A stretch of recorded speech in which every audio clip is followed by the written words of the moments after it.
Bonjour. C'est Sarah. Vous êtes Sarah, enchantée.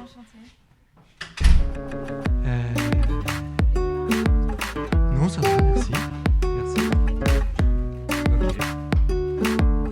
Quand j'étais plus petite, je me disais, quand je serai plus grande, je ferai une mission humanitaire, ou je ferai du bénévolat, parce que pour moi, ça allait de soi, en fait. On vit tous sur une même planète où on doit s'entraider d'une façon ou d'une autre. Et pour moi, c'était comme ça que je pouvais faire ma part des choses. Vous écoutez Rezévox, le tout nouveau podcast de la ville de Rezé. Chaque mois, nous allons à la rencontre de femmes et d'hommes qui agissent, inventent, témoignent sur leur parcours, sur des faits ou sur des façons de faire dans notre territoire. Moi, c'est Sarah, j'ai 22 ans et là, je suis actuellement en service civique dans le groupe artistique Alice pour une mission de médiation culturelle et suivi de projet. Alors, moi, j'ai fait un bac littéraire. Quand je suis sortie du bac, j'avais l'idée de devenir journaliste, mais plus dans la mode. Donc, première étape pour moi, ça a été faire une licence information-communication. Et en fait, je me suis vite aperçue que c'était vraiment pas fait pour moi. J'ai décidé d'entamer un cursus ça s'appelle un DNMAD. C'est un peu un nouveau diplôme. Je dis souvent nouveau diplôme, mais ça date de 3-4 ans. Donc c'est Diplôme national des métiers des arts et du design en design de mode. J'ai appris plein de choses. J'ai vraiment exploré tous les aspects de ma créativité et puis j'ai rencontré énormément de personnes très, très chouettes. Et j'ai voulu en fait aller voir ailleurs. Parce qu'en fait j'étais vachement avec les gens qui me ressemblaient. Parce que forcément quand tu fais une formation dans le design, on est tous un peu... je vais pas dire qu'on est tous passionnés par la même chose, mais on est quand même intéressés à l'art, au design, et à la mode.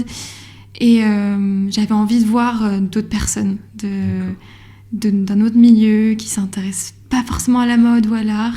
Et c'est là où j'ai voulu faire un corps européen de solidarité. Comment vous avez su que ce corps européen existait parce qu'on n'a pas cette idée-là tout de suite, quoi. Non, pas du tout. Non, c'est vrai que je trouve que c'est très très méconnu en fait.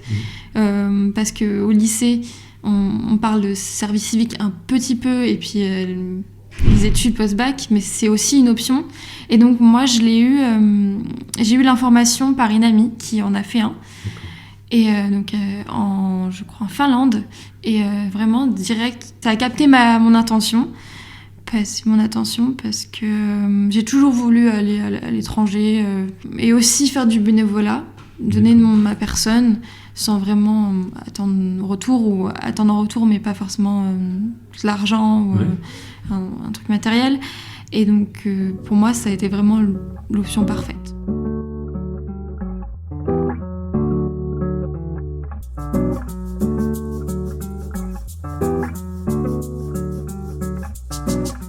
Ma première démarche a été d'appeler la mairie de Rezé parce que mon amie avait été partie via la mairie de Rezé. Et donc, j'ai eu un rendez-vous. Donc, ils m'ont présenté un peu comment ça allait se faire et quelles étaient les options possibles, parce que moi, pour dire, les démarches peuvent être faites très très rapidement, parce que moi j'ai appelé en juillet, mi-juillet, et je voulais partir en septembre.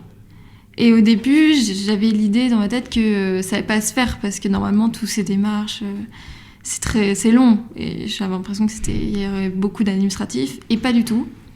Donc ça, c'était super. Et donc, j'ai eu un deuxième rendez-vous où j'ai rencontré une autre volontaire, en fait. Elle m'a aidée à faire mon dossier, donc CV en anglais, lettre de motivation. Et elle m'a dit qu'en fait, il fallait envoyer sa candidature à le plus de projets possible. Donc c'était en Suède. C'est ça. C'était quoi la mission et comment ça se passe concrètement, quoi? Alors, j'étais dans une ONG qui avait plusieurs pôles. Mais dans leur but principal, c'était d'aider les personnes avec des handicaps à s'intégrer dans la société. Donc ils avaient une maison d'édition, ils avaient une boutique en ligne et ils avaient une boutique sur place et aussi un service de location de vélo. Et moi, je travaillais un peu dans tous ces pôles. Et il y avait aussi une toute petite partie où c'était des rencontres avec des gens. Au tout début, il y avait un goûter, on appelle ça un fika en suédois. C'est un goûter où on partage du café, du thé, des petits gâteaux. Et c'était organisé tous les mercredis avec les personnes qui voulaient venir. Je dirais que c'est vraiment les autres volontaires avec qui j'ai partagé ma vie qui ont vraiment marqué cette année. Il y avait 2 Allemandes, une Autrichienne et une Tchèque. Et donc forcément, moi, j'étais jamais allée en Allemagne ou en Autriche ou en République tchèque, donc je connaissais presque rien de leur culture, à part un peu l'Allemagne parce que c'est un pays frontalier. Mais donc j'ai pu apprendre en fait plein de choses et c'était toujours super enrichissant et super drôle en fait d'avoir des conversations sur juste des petites choses du quotidien qu'on fait pas pareil du tout. Et je trouve que ça a porté une dynamique différente par rapport aux amitiés que j'avais avant en fait. Si vous aviez un petit conseil peut-être pour quelqu'un qui veut faire un peu comme vous, ce que vous avez fait, c'est quoi 2-3 conseils pour bien se préparer, pas avoir trop de surprises une fois qu'on se lance? Il y a la préparation matérielle qui est importante. Parce que si, par exemple, moi je suis partie dans un pays nordique, donc forcément il fallait que j'achète des vêtements chauds. Mais aussi la préparation mentale, en fait. Je pense que moi je l'ai pas eu forcément, parce que ça s'est passé très très vite. Et donc au début, je réalisais pas forcément que j'étais en train de faire ce projet.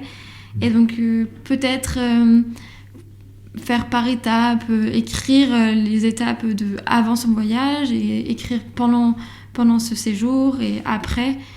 Et je trouve ça toujours bien de relire après parce que c'est toujours, on est toujours une personne différente et donc relire quel état d'esprit on avait avant, c'est toujours intéressant. Juste ne pas avoir peur parce que je sais que j'ai rencontré une personne qui a fait ça et qui au départ me disait qu'elle avait peur en fait de l'inconnu et je pense que ça peut être quand on a peur souvent on reste en soi et donc c'est vraiment un moment où on est là pour partager et donc pas avoir peur de partager, pas avoir peur.